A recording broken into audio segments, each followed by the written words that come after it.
Yarı ki saman kireza var. Bu sözde giriş kaynanan yükselmek kaynanan.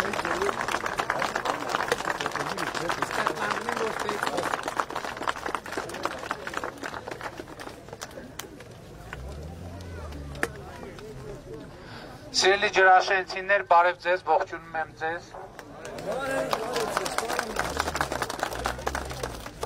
Շնորհակալ եմ ջերմ ընդունելության համար եւ ուզում եմ շնորհակալություն հայտնել, որ այս դժվար ժամանակներում շարունակում եք պինդ եւ հաստատակամ մնալ։ Ժողովուրդ, գաղտնիք չկա, որևէ մեկը չի կարող թաքցնել։ Մենք շատ դժվար ժամանակներ ենք ապրում, բայց այդ դժվար ժամանակները կանխատեսելի են։ Եվ խնդիրն այն է, որ մեր մեծագույն պրոբլեմն է, որ մենք այս դժվար ժամանակներին մեր պետականության գոյության ողջ ընթացքում պատշաճ կերպով չենք հասցրել կազմակերպել, պատրաստվել։ Բոլոր ասպարեզներում ընդ որում դա երևում է։ Ընդ որում տեսեք, որպեսզի մենք անվտանգության խնդիրները պատշաճ մակարդակով կարողանանք լուծել, այդտեղ ամենակարևոր հարցը ի՞նչն է։ Ամենակարևոր հարցը պետական բյուջեն է եւ պետական բյուջեի միջոցները, որ դրվում են անվտանգության վրա։ Իսկ պետբյուջեն ինչից է ձևավորվում։ Ձևավորվում է քաղաքացիների վճարած հարկերից, ձևավորվում է տնտեսության աշխուժությունից, ձևավորվում է արտադրված արդյունքից։ Բայց տեսեք, անկախության 27 տարիների ի վեր Հայաստանի գյուղատնտեսական հողերի ուղիղ կեսը չի մշակվել։ Ուղիղ կեսը չի մշակվել։ Այն վաղ որ գյուղնախարարություն կար, էլի ավելի շատը չէր մշակվում։ Հայաստանի գյուղատնտեսական հողերի 75%-ը ոռոգելի չի։ Մինչդեռ Հայաստանում ձևավորվում ամեն տարի մեր լեռներում ձևավորվում այնքան ջուր,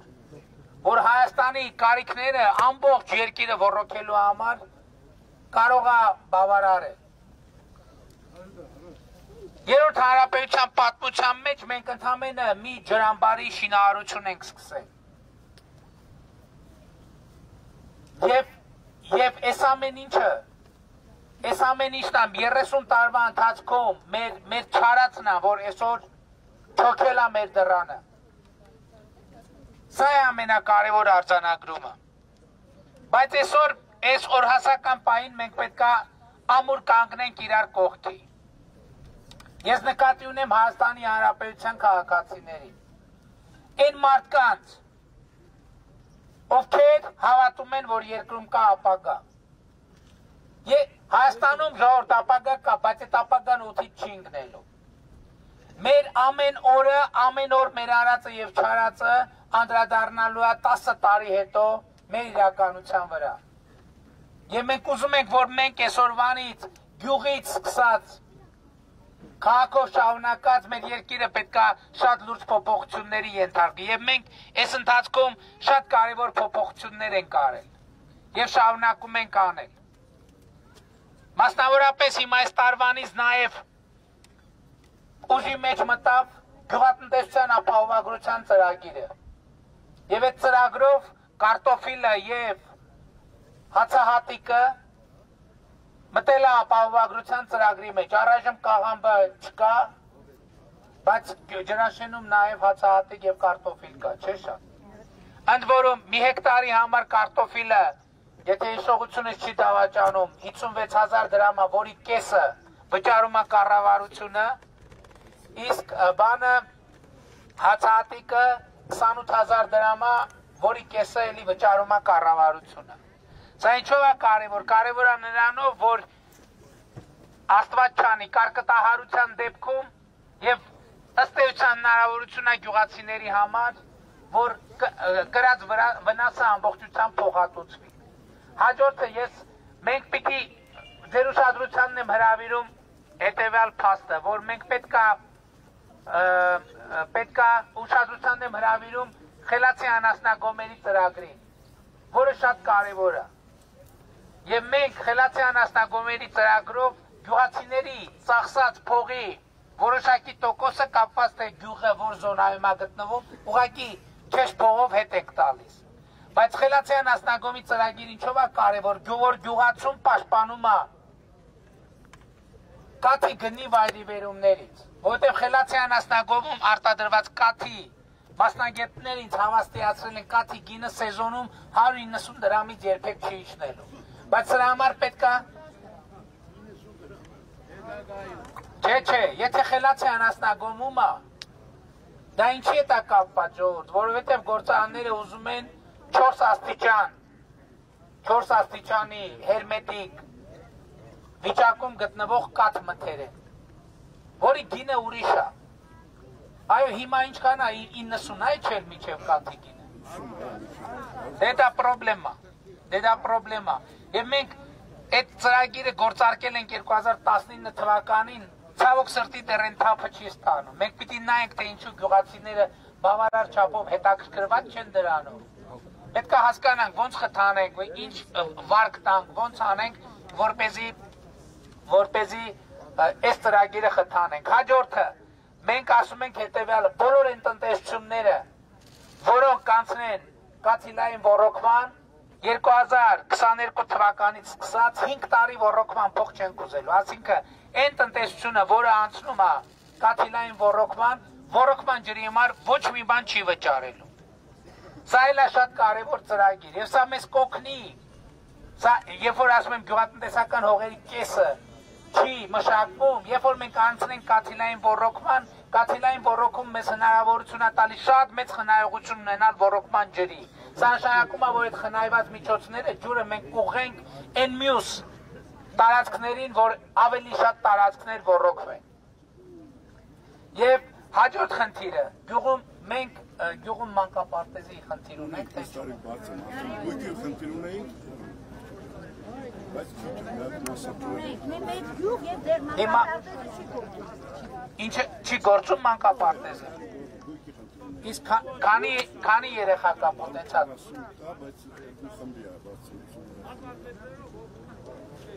Մի րոպե ծրագրերի մեջ մոդուլային մանկապարտեզների չեք ներգրավել։ Դե շենքը կա այսինքն։ Շենքը քեզ է, բայց մեր գյուղի բնակչության համար շատ քիչ է։ Ուջուրա։ Ուջուրա հիմա հետևյալն ենք պայմանավորում։ Մենք զանգվածային մանկապարտեզների զանգվածային կառուցման ծրագիր ենք գործարկում։ Եվ այս տարի, եթե դուք հետևում եք կառավարության նիստերին, ամեն նիստին, այս վերջին նիստերից մեկում Սպիտակի մանկապարտեզը մտավ ծրագրի մեջ, երբ որ համայնքը ստանձնում է, որ հետագա սպասարկումը կիրականացնի, եւ մենք ասում ենք, որ մինչեւ 2025 թվականը մանկապարտեզի տարիքի բոլոր երեխաների համար կառուցելու ենք մանկապարտեզներ։ Մի պայմանով,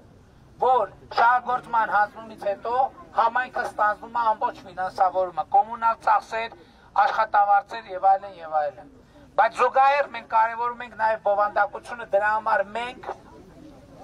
նաեւ իրականացնում ենք դաստիարակ ուսուցիչների վերապատրաստման ատեստավորման ծրագիր։ Եվ նաև ուսուցիչների ատեստավորման ծրագիրն ասկսե, որի արդյունքում ուսուցիչների աշխատավարձը 30-ից 50%-ով բարձրանալու է։ Որովհետև կրթությունը ամենակարևոր բաղադրիչներից մեկն է, որ երեխեքը հետագայում կարողանան այնպիսի աշխատանքով ապահովել իրենց, որ իրենց մի նվազագույն բարեկեցության շեմ ապահովեն։ Եվ ուրեմն այսօր մեր ամենակարևոր խնդիրը, բայց իհարկե անվտանգությունն է։ Եվ մենք մեր երկրի անվտանգությունը ապահովելու համար պետք է առաջինը մեզ ներքին միասնականություն։ Առաջին ամենակարևորը այսօր ինչ վիճակա, որ դրսից ուզում են ըստ էության ձեզ հայտնի ուժերը իրենց գործողություններով ուզում են Հայաստանի ներսում աջակցել ձեր հայտնի ուժերին։ Եվ ըստ էության ես ուրախ եմ, որ Հայաստանում այս փաստը արձանագրվել է։ Եվ Հայաստանի Հանրապետության ժողովուրդը պետք է ցույց տալ, որ թույլ չի տա որևէ մեկին բռնանալ իր կամքի վրա։ Շատ կարևոր է սահմանների անվտանգության ապահովումը։ Դուք գիտեք, որ մենք հայ-ադրբեջանական սահմանին ունենք ճգնաժամ, եւ մենք առաջարկել ենք ճգնաժամի հանգուցալուծման մեր ճանապարհային քարտեզը։ Եվ այդ ճանապարհային քարտեզը ընդունվել է նաեւ ԵԱՀԿ Միսկի խմբի համանախագահության կողմից Ռուսաստանի, Միացյալ Նահանգների եւ Ֆրանսիայի։ Եվ մենք պատկերացնում ենք հետևյալը, ժողովուրդ, այսօր Հայաստանի ներսում էլ դրսում էլ կան ուժեր, որ ուզում են Հայաստանը նորից ներքաշել պատերազմի մեջ։ Մենք ասում ենք, որ այս սահմանային իրավիճակը ամեն ինչ անելու ենք, որպեսզի դիվանագիտական ճանապարհով հարցը լուծվի, առանց պատերազմի, առանց զոհերի։ Եվ սրա համար մենք առաջարկել ենք, որ հայելային եղանակով զորքերը հետ քաշվեն սահմանագծից, որից հետո միջազգային հովանու ներքո տեղի ունենա սահմանների գծագրման աշխատանք։ Հիմա էլ սահմանների դեմարկացիայով են մարդկանց ուզում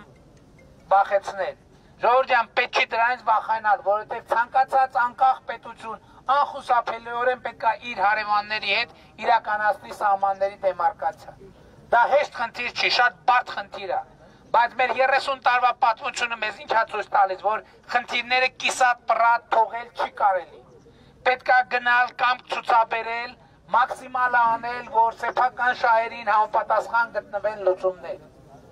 Եվ մենք այդ մանդատն ենք նաև ուզում ձեզանից։ Մեր մեծագույն խնդիրը Հայաստանում խաղաղ զարգացման դարաշրջան բացելն է։ Այսօր շատ ուժեր կան, որ ուզում են ցույց տալ, թե Հայաստանում ապահովել են խաղաղ սահմաններ, հիմա այս նոր իշխանությունը եկել է եւ չի կարողացել ապահովել խաղաղ սահմաններ։ 91 թվականից սկսած Հայաստանը երբեք խաղաղության մեջ չի եղել։ Երբեք։ Զինադադարից հետո ես թվերը նայեցի, զինադադարից հետո հազարավոր զոհեր են եղել։ Հազարավոր զոհեր են եղել մեր սահմաններին։ Եվ այսօր տեսեք, այսօր գալիս են ասում, ես նայում եմ Ռոբերտ Քոչարյանի պաստառների վրա գրած է խաղաղ սահմաններ, իբր իրանք սահմանների խաղաղությունը ապահովել են։ Իրանք ինչ են սահմաններ եւ ինչով են այդ հարաբերական խաղաղությունը ապահովել։ Որովհետեւ 98 թվականից մինչև 2008 թվականը Ադրբեջանին ինչ պետք է եղել ստանալ բանակցային սեղանի շուրջ, Ռոբերտ Քոչարյանը նրանց տվել է։ Առաջինը Ղարաբաղը բանակցային սեղանից դուրս թողնելը, դա եղել է Ադրբեջանի երազանքը եւ գերագույն նպատակներից մեկը։ Ռոբերտ Քոչարյանը Հայաստանի նախագահի պաշտոնը բռնազավթելով Ղարաբաղին դուրս է թողել բանակցային սեղանից։ Երկրորդը տարածքների փոխանակման կոնտեքստում Ռոբերտ Քոչարյանը ստեղծել է մի այնպիսի բանակցային բովանդակություն, որով Ադրբեջանը հասել է իր երկրորդ երազանքին։ Դրանով արձանագրվել է, ձևավորվել է բանակցային մի բովանդակություն, համաձայն որի Շուշին, Լեռնային Ղարաբաղի ինքնավար մարզից անջատվում է եւ դրվում է, ինչպես իրենց ժամանակ արտաքին գործերի նախարարն էր ասում, օկուպացված տարածքների շարքը։ Սա երկրորդ անգնահատելի երազանքն է եղել Ադրբեջանի համար։ Երրորդը Մեղրիի փոխանակման ծրագիրը, որ Ռոբերտ Քոչարյանը իր ձեռքով, տվյալ դեպքում պետք է ասել իր կոտրած ձեռքով տարել է Հայաստանի անվտանգության խորհրդի նիստում դրել է քննարկման։ Եվ Վազգեն Սարգսյանն ու Կարեն Դեմիրճյանը փաստորեն ստացվում է, որ իրանց կյանքի գնով Մեղրին փրկել են։ Եվ պատկերացնում եք Ղարաբաղի հարցի լուծման տարբերակ։ Մեղրին տալիս է, Ղարաբաղը ասենք օրինակ ստանում է։ Բայց այդ ինչ հարցի լուծում է։ Այսինքն տարածք է տալիս, սա դարձել է Ղարաբաղի հարցը տարածքային բանավեճ, որը ամբողջությամբ նենգափոխել է Ղարաբաղի հարցի բովանդակությունը։ Սրանից հետո 2007 թվականին, 6-7 թվականին ձևավորվել են Հայաստանի մասնակցությամբ Մադրիդյան դավադի սկզբունքները, որոնք եւ ի վերջո բերել են հանգեցրել են պատերազմի։ Այդ Մադրիդյան սկզբունքներով ինչ էր ենթադրվում։ Այդ Մադրիդյան սկզբունքներով ենթադրվում էր, որ 7 տարածքները պետք է վերադարձվեն։ Այն նախկին տրամաբանությամբ ըստ էության Շուշի եւ այլ տարածքներ պետք է դառնային ադրբեջանաբնակ առնվազն ադրբեջանաբնակ եւ հետագայում այդ Սերժ Սարգսյանը այդ բանակցային տրամաբանությունը բերեց զարգացրեց այնքան երեք ես Նուբարաշենուի համայնքում մեր շտաբում հանդիպման ժամանակ շատ մանրամասն անդրադարձել եմ ում հետաքրքիր ավելի մանրամասն հետաքրքիր խնդրում եմ երեկվա իմ ելույթը նայեք եւ ըստ էության ստացվել է որ բանակցային գործընթացում 7 շրջաններ պլյուս Ղարաբաղ ձևավորվել է բանակցային մի բովանդակություն, որ այդ ամեն ինչը պետք է փուլային եղանակով, այսպես հուշիկ ճանապարհով պետք է հանձնվեր Ադրբեջանին։ Եվ մենք պայքարել ենք սրա դեմ։ Եվ սրա դեմ պայքարն է, որ համարում են դավաճանություն։ Այն, որ իրանք բանակցային բովանդակությամբ են ամեն ինչը հանձնել են, դա չեն համարում դավաճանություն, այն ինչի մենք պայքարել ենք, դա համարում են դավաճանություն։ Եվ այսօր ես հույս ունեմ, ես սպասում եմ, հունիսի 18-ին բոլոր կուսակցությունների առաջին ավարների բանավեճ է կազմակերպվում, ես հույս ունեմ, որ եւ Լևոն Տեր-Պետրոսյանը եւ Ռոբերտ Քոչարյանը կգան եւ մենք դեմ դիմաց կկանգնենք եւ ժողովրդի առաջ այս ամեն ինչի մասին կխոսանք։ Եկեք կանգնենք իրար առաջ եւ տենանք ով է դավաճանը։ Եկեք կանգնենք իրար առաջ, տեսնենք ով ինչ է արել իր իշխանավարության տարիներին։ Եվ ես հույս ունեմ, որ նրանք այդ բանավեճից չեն խուսափելու։ Հեսա գիտեմ, մեկ էլ գա վերջը ոնց որ ասում եմ մի սալդատսկի պրիչին կբռնեն, որ բանավեճի չգան։ Ես հույս ունեմ, որ մենք իրանց այդ հնարավորությունը չենք տալու, որտեղ այդ հանդիպումը եւ այդ խոսակցությունը պետք է անպայման տեղի ունենա։ Եվ այդ խոսակցության արդյունքում է նաեւ, որ մենք պետք է ասենք, որ Հայաստանում ժողովուրդը իր իշխանությունը չի պատրաստվում զիջել ոչ մեկի։ Ժողովուրդ, ես ուզում եմ դες մի բան ասել։ Որն է մեր եւ նրանց իշխանության առանձնահատկությունը։ Քո առանձնահատկությունը Չէ, մի րոպե ես ասեմ։ Առանձնահատկությունը հետևյալն է։ Քանի դեռ մեր իշխանությունն է Հայաստանում, ժողովուրդը ցանկացած ընտրությունով կարա փոխի իշխանությանը։ Եթե հանկարծ որևէ մեկը նրանցից հայտնվի իշխանության, ժողովուրդը զրկվելու է իշխանություն փոխելու հնարավորությունից։ Եվ ժողովուրդը եւ Հայաստանը նորից մտնելու է մարտի 1-երի եւ հոկտեմբերի 27-ների էջեր։ Հայաստանը մտնելու է մի փուլ, երբ որ բարևելու համար քաղաքացիներին տանում են զուգարաններում ծեծելով սպանում են։ Եվ հիմա, այդ որ ասում եք չեն դատում, չէ, օրինակ Պողոս Պողոսյանի գործով դատավարությունը հիմա գնում է Հայաստանի դատարաններում։ Եվ ես համոզված եմ, որ դուք, սիրելի քաղաքացիներ, սիրելի գյուղացիներ, թույլ չեք տա, որ ձեր իշխանությունը ձեզնից խլվի, ձեր իրավունքը ձեզնից խլվի, ձեր ապագան ձեզնից խլվի։ Մենք այսօր հունիսի 20-ին պետք է գնանք կտրական տեղամասեր եւ բարձր առնվազն 60%-ով արձանագրենք, որ ապագա կա ապագա։ Եվ այդ ապագան մենք իրար հետ պիտի կառուցենք, ուսուցի, որպես մի տուն, մի ընտանիք, մի ժողովուրդ։ Սիրում եմ բոլորին, հպարտանում եմ բոլորովը։ Ասում են ջրաշենում առնվազն 70% առնելու, ոչ թե 60%։ Ճիշտ են ասում ժողովուրդ։ Շնորհակալ եմ շատ, լավ եղեք ժողովուրդ ջան։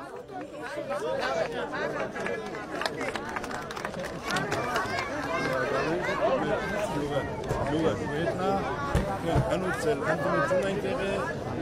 ուստեկան, Շեն ճանապարհը ժողովուրդը էին։ Այդեր Փաշինյան, ոդի բազի չկան։ Մենք դուք քուշտ, Աբիկյանը Փաշինյան։ ճանապարհը ժողովուրդը